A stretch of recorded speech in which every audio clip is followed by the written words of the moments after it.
Ya, untuk mendapatkan nilai epsilon dari percobaan yang telah kita lakukan, kita menggunakan rumus awalnya itu ini.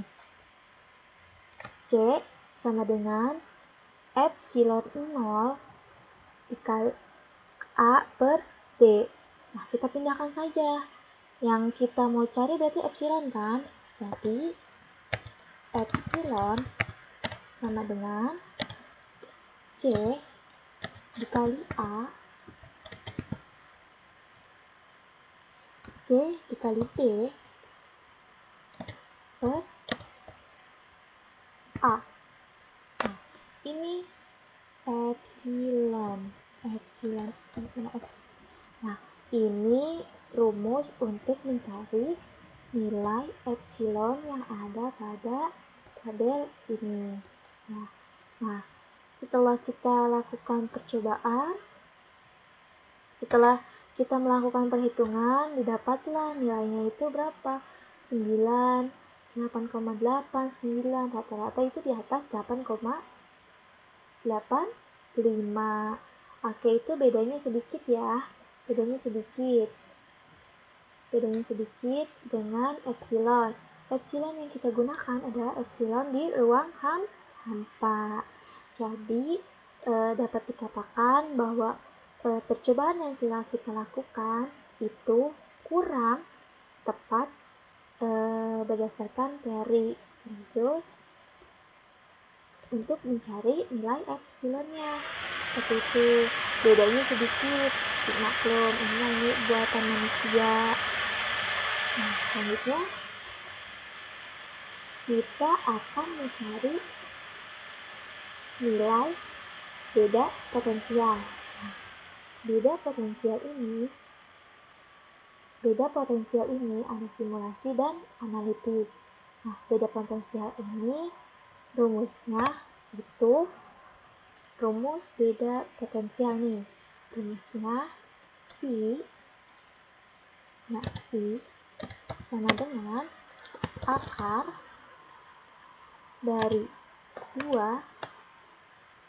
dikali W dibagi C.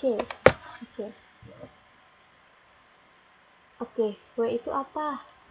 W itu merupakan energi yang tersimpan, sedangkan C adalah kapasitansi.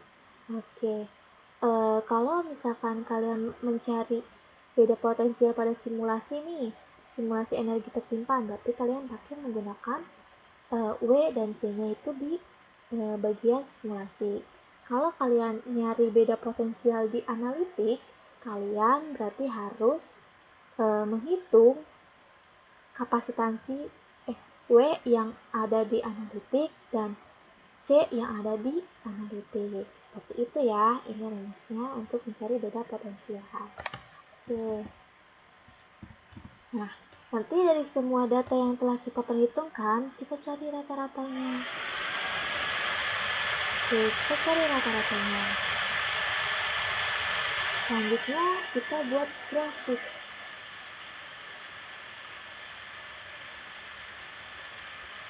Selanjutnya, pembahasan grafik. Oke. Nah, pembahasan grafik. Nah, ini merupakan variasi grafik variasi luas penampang plat. Nah, grafik kapasitansi terhadap A, di mana kapasitansi terhadap A, di mana sumbu X, sumbu Y itu merupakan kapasitansi, sumbu X merupakan dari A, di mana A itu merupakan luas penampang. Ya, oke. Nah, grafik yang ini itu kan C terhadap A, berarti kan C per A, C terhadap A. Oke, dimana dari ini kita ingin tahu gitu nilai gradien ini tuh sebagai apa, ya kan? Biasanya seperti itu kan, dari grafik kita mendapatkan gradiennya itu sebagai apa. Oke, nah pertama C kali A. Kita pakai rumus awal, yaitu C sama dengan epsilon dikali A per D.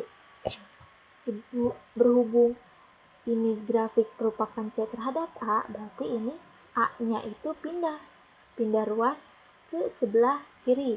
Jadinya C per A sama dengan epsilon per D. Nah, seperti itu ya.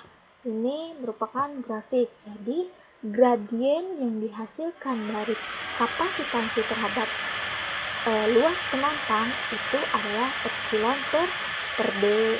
Seperti itu. Oke, kita dapat gradien dari grafik. Kita akan mencari gradien dari perhitungan ya, dari perhitungan. Jadi perhitungan dari simulasi dan analitik ya. Dari simulasi kita kan rumusnya itu epsilon per D. Nah, maka dari itu kita menggunakan epsilon nilai ini. Nah, epsilon nilai ini dibagi D. D itu yang mana? D-nya ini dari sini ya. Ya, maka dapatlah nilai ini, nilai epsilon per D dari simulasi. Nah, untuk yang analitik kita menggunakan rumus 8,85 dibagi 10 pangkat min 12 ya. Selanjutnya dibagi lagi dengan nilai epsilonnya. Nah, ini ya. Jadi nilai A ya, nilai A. Jadi yang analitik ini nilai D. Jadi yang analitik ini kan rumusnya epsilon per D. Nah, kalau yang epsilon simulasi kita gunakan epsilon yang ini. Sedangkan untuk analitik kita gunakan epsilon yang dari teori dibagi nilai D. Oke. Nah, kita udah dapat ya. Kita udah dapat nih nilai epsilon per D dari simulasi dan analitik. Bisa dikatakan bahwa plot grafik yang kita lakukan ini sesuai dengan teori yang ada, di mana kapasitansi terhadap luas penantang itu akan menghasilkan grafik yang memiliki nilai epsilon per D. Nah, kita bandingkan dari ini sama dong ya, 1,6, 1,4 sekian. Nah, bisa dikatakan kalau misalkan plot grafik yang kita lakukan ini sudah tepat. Itu adalah penjelasan untuk yang luas penantang plat B.